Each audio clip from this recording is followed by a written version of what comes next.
Salut à tous et salut à toutes, vous êtes sur la Web TV Le Média et vous regardez Cybercombat, notre chronique sur l'actualité vue par la lorgnette du web, des réseaux et de la tech. Internet rend-il les jeunes idiots, apathiques ou névrosés?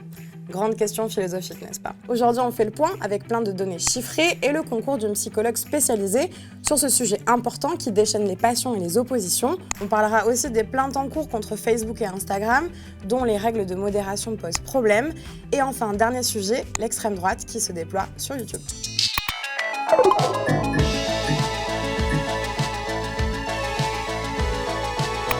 J'ai un compte Twitter, 9h, 10h, 11h, toutes les heures. J'ai Snapchat, là, Snapchat. J'ai tout et je trouve que c'est n'importe quoi. Ah bah excusez-moi, mais moi, quand j'avais 20 ans, il n'y avait pas de smartphone. La seule application installée, c'était le cerveau. Et j'ai l'impression qu'aujourd'hui, les jeunes, ils s'en servent de moins en moins. C'est une petite musique qu'on entend assez souvent depuis l'arrivée d'Internet dans les foyers et qui est devenue une sorte de vérité générale. Les jeunes passent leur temps sur leur téléphone portable complètement déconnectés de la vraie vie.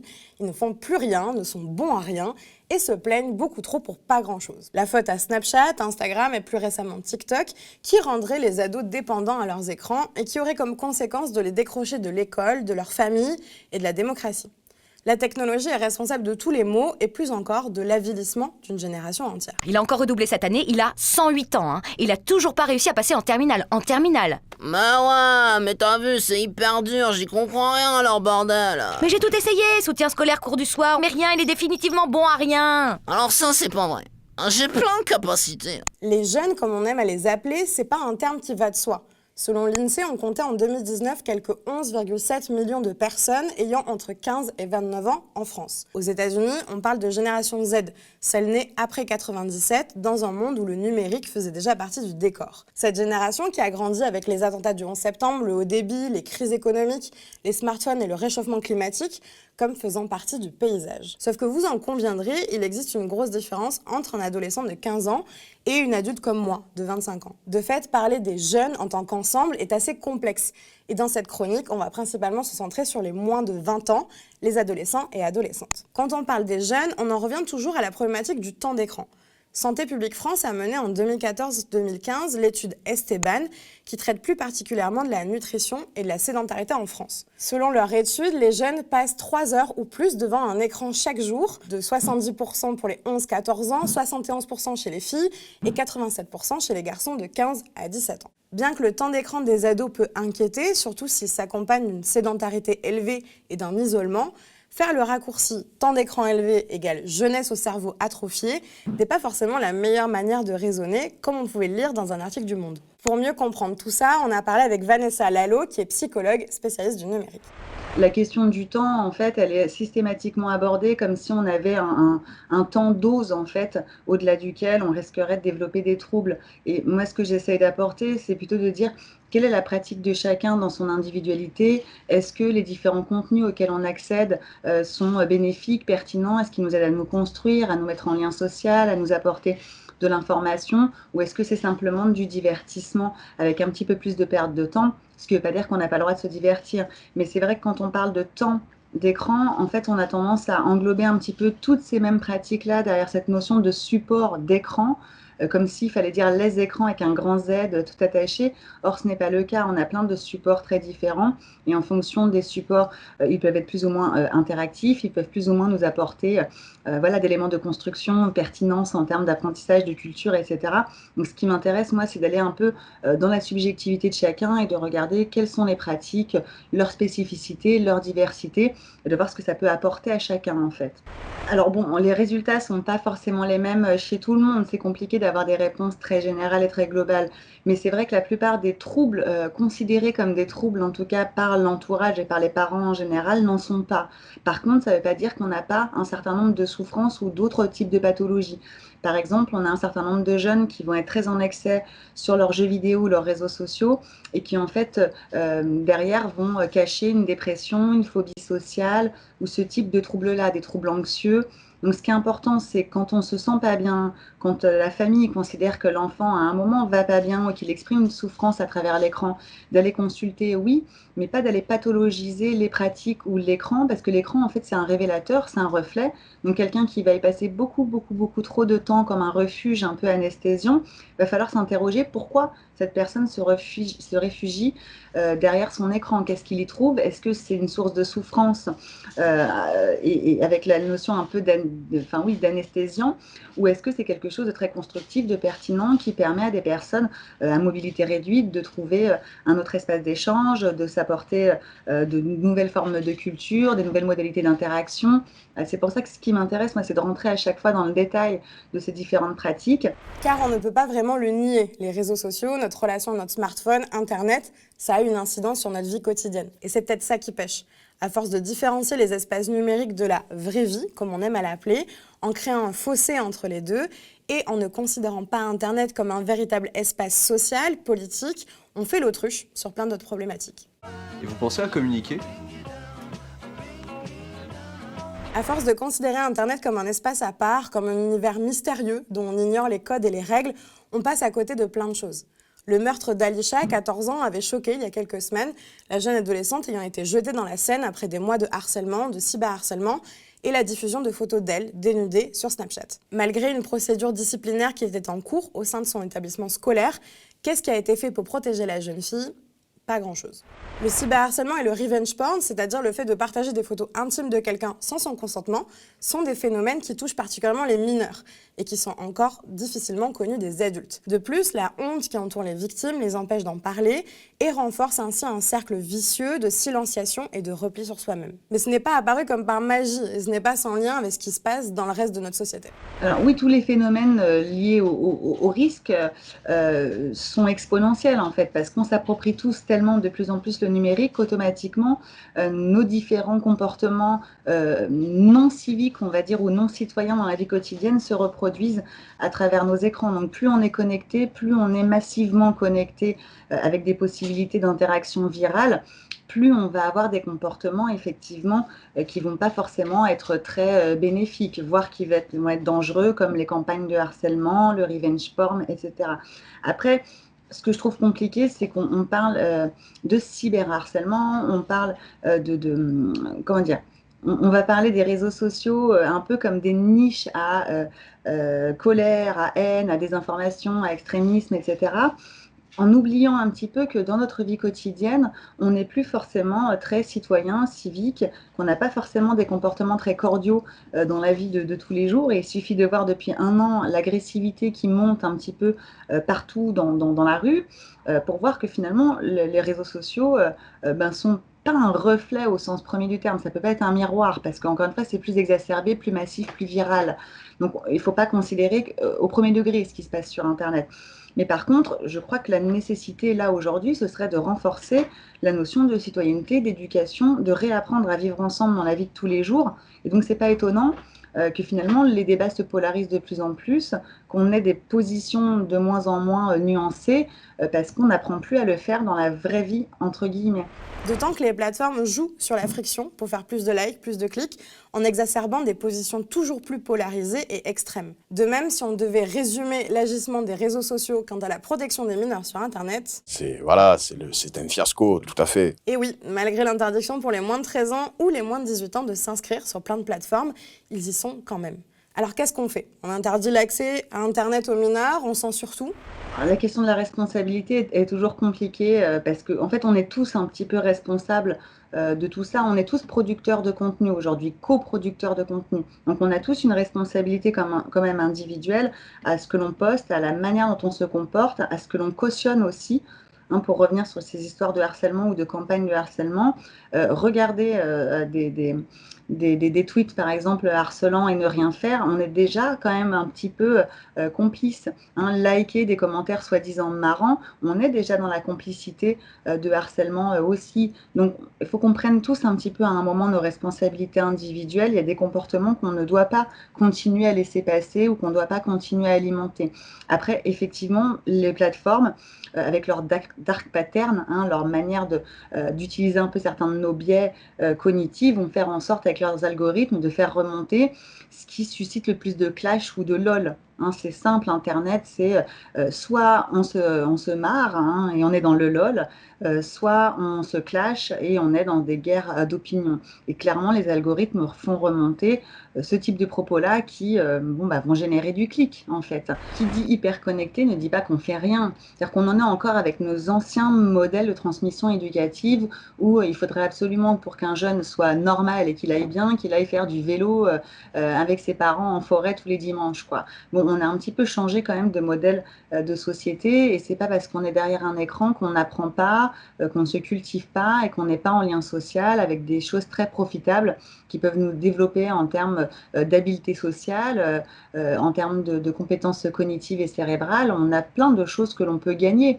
Après, ce qui est important aussi, il faut nuancer ce que je suis en train de dire, de se bouger aussi, bouger son corps dans l'espace, faire du sport. L'un n'est pas au détriment de l'autre. En tant que société hyper connectée, nous avons une véritable responsabilité individuelle et collective dans cette question d'éducation au numérique, et pas uniquement pour les ados, mais aussi pour les parents, voire les grands-parents. De plus, nous ne pouvons plus nous permettre d'envisager Internet uniquement par le prisme de ces risques. Mais alors pourquoi on parle si mal des jeunes et de leur rapport au numérique ? Si on assistait à un nouveau fantasme du péril jeune alimenté par une sorte de technophobie ordinaire. Ah oui, on a tort d'avoir du mépris parce que les jeunes n'ont jamais été autant militants politiques en fait. Et ça, c'est quelque chose que j'essaie d'expliquer assez régulièrement. Moi, à leur âge, je n'avais pas autant de conscience politique ou de connaissances politiques. Et finalement, Internet développe aussi beaucoup de curiosité, de nouvelles appétences, de nouvelles formes d'apprentissage très différentes. Et le fait qu'on ait la culture à portée de clic, l'information sous forme d'éducation populaire, hein, gratuite tout le temps, partout, nous permet quand même de développer tout un tas d'autres formes de connaissances qui sont très importantes. Et grâce au groupe aussi, d'abord d'une, on n'est plus jamais seul parce qu'on est toujours, on peut toujours appartenir à un groupe ou trouver des personnes qui seront un petit peu comme nous et on peut refaire le monde grâce à Internet. Alors à certains moments, c'est pas toujours très productif ou constructif. Je crois qu'on en est un peu au balbutiement aussi de tout ce que l'on peut faire avec ces réseaux sociaux pour trouver des formes qui soient les plus constructives et les plus pertinentes possibles. Mais en tout cas, on voit qu'il y a des nouvelles manifestations, effectivement, de comportements politiques, de citoyenneté qui se déplacent aussi ailleurs.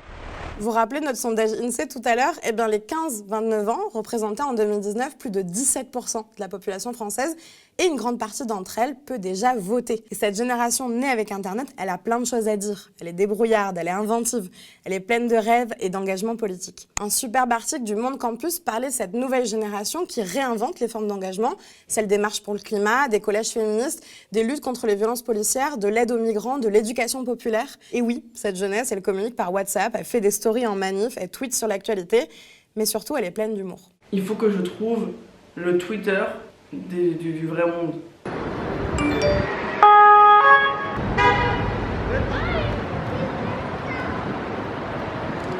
Cybertension entre les États-Unis, la Russie et la Chine. Faites pas la guerre s'il vous plaît, on a encore plein de choses à vivre. Et l'apport du numérique, les hommes, femmes et partis politiques l'ont bien compris. Il n'y a qu'à voir depuis quelques mois le nombre de politiques qui débarquent avec plus ou moins de succès sur TikTok, le porte-parole du gouvernement qui fait des live Twitch avec des influenceurs, ceux et celles qui se bousculent dans l'émission du journaliste Samuel Etienne sur Twitch, ou encore le concours d'anecdotes d'Emmanuel Macron avec les youtubeurs McFly et Carlito. Comme l'écrit Le Monde, la jeunesse et ses moyens de communication sont la nouvelle obsession des politiques à 1 an des élections présidentielles. Reste à savoir si ceux et celles qu'on appelle les jeunes seront conquis par une classe politique homogène et très peu diversifiée qui débarque sur son terrain de jeu sans en connaître les codes. Réponse en 2022. C'est le printemps, les oiseaux chantent, le soleil brille et Facebook est en train de se prendre procès sur procès sur procès en raison de sa politique de modération très clairement à géométrie variable. Le géant de la Silicon Valley, qui possède aussi l'application Instagram, est ainsi visé par Reporters sans frontières, mais aussi par une quinzaine d'influenceurs et influenceuses féministes pour l'opacité de son système de modération qui tantôt censure l'éducation sexuelle et de l'autre laisse proliférer du contenu pédopornographique ou complotiste. Pour y voir plus clair, il faut d'abord revenir sur un terme qui revient beaucoup quand on parle de réseaux sociaux, c'est celui de modération. Facebook ou Instagram, comme tous les réseaux sociaux, sont soumis à un ensemble de règles, plus ou moins explicites, sur ce que l'on peut diffuser ou non. Le problème, c'est que ces règles sont parfois super confuses et très contradictoires. Par exemple, un téton d'homme, c'est OK. Un téton de femme, c'est censure directe. Sauf que cette modération, elle n'est pas toujours automatique. C'est le travail de milliers de petites mains humaines que de vérifier que ce qui est posté sur les réseaux sociaux correspond aux règles d'utilisation. Cette modération est sous-traitée par Facebook à des entreprises dont les employés passent plusieurs heures par jour devant un écran à regarder des vidéos, photos et propos choquants signalés par les utilisateurs pour les éliminer. Des conditions de travail pesantes psychologiquement, décrites par la journaliste du Monde Morgane Tual au micro d'RTL. Ça, c'est ce que me raconte un modérateur qui effectivement me dit de temps en temps on descend et pour faire une pause et puis on en croise d'autres, on ne sait pas ce qu'ils ont vu mais ils sont blêmes, ils sont pas bien, certains n'endorment pas la nuit et puis certains gèrent bien ou en tout cas disent gérer bien. Moi, dans ceux que j'ai rencontrés, il y en a pas mal qui me disent ça va, moi je suis fort. Ce qui revient régulièrement, c'est le fait qu'ils se sentent impuissants.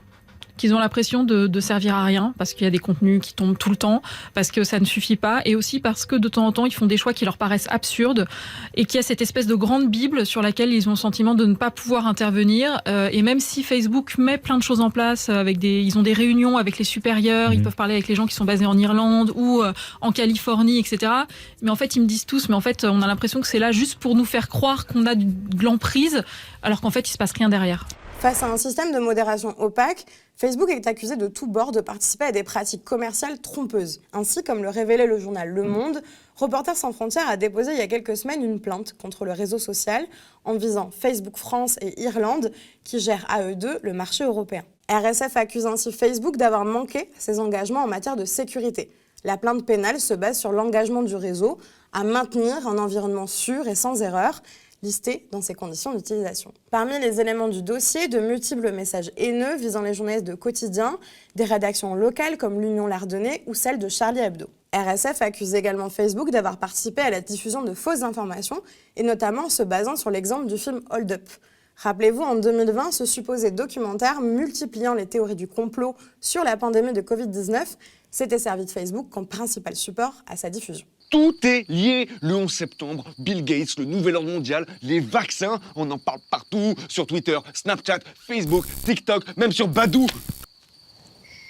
De leur côté, 14 militantes féministes ont assigné Facebook en référé auprès de la chambre civile du tribunal judiciaire de Paris dans le but de contraindre le réseau social qui possède Instagram à révéler ses méthodes de modération à double vitesse. Ce constat part d'une question posée en janvier dernier, partagée et repartagée sur de nombreuses publications. Comment faire pour que les hommes arrêtent de violer ? Instagram a décidé tout simplement de supprimer toutes les publications autour de cette question, mais pas de supprimer les commentaires haineux, les appels au viol ou les images pédopornographiques présentes sur sa plateforme. Allô ? Allô ? Je sais pas, vous me recevez ? Désormais, les plaintes devraient prendre plusieurs mois de procédure. Bien sûr, on surveille ça pour vous. On le disait tout à l'heure, mais Internet est un espace politique et si les personnalités de la politique dite traditionnelle débarquent depuis quelque temps sur les réseaux, d'autres mouvances politiques sont présentes sur Internet depuis des années.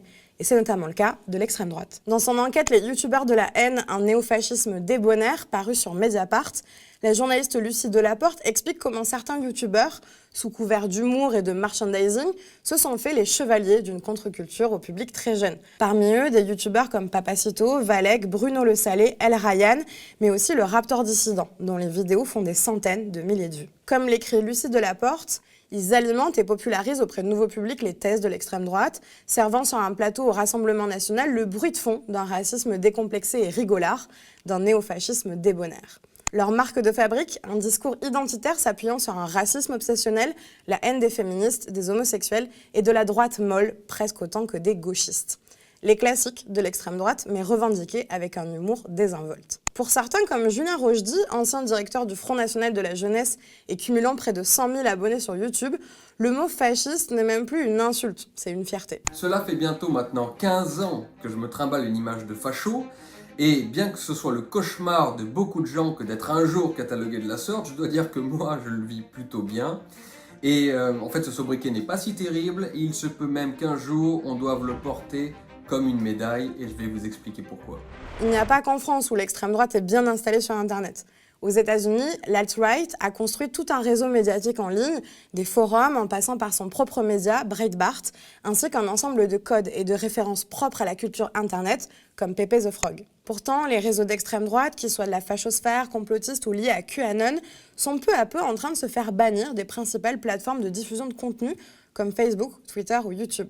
Ce déplatformage n'empêche cependant pas ces réseaux de se reformer ailleurs, comme nous l'indiquent les décodeurs du monde, en passant par des messageries instantanées comme Discord, Telegram ou Signal, de Gab et Parler qui sont des alternatives à Twitter, ou encore de la plateforme vidéo Odyssée. Il est assez difficile de mesurer l'impact de ces youtubeurs de la fachosphère sur leur public, qui est parfois très jeune.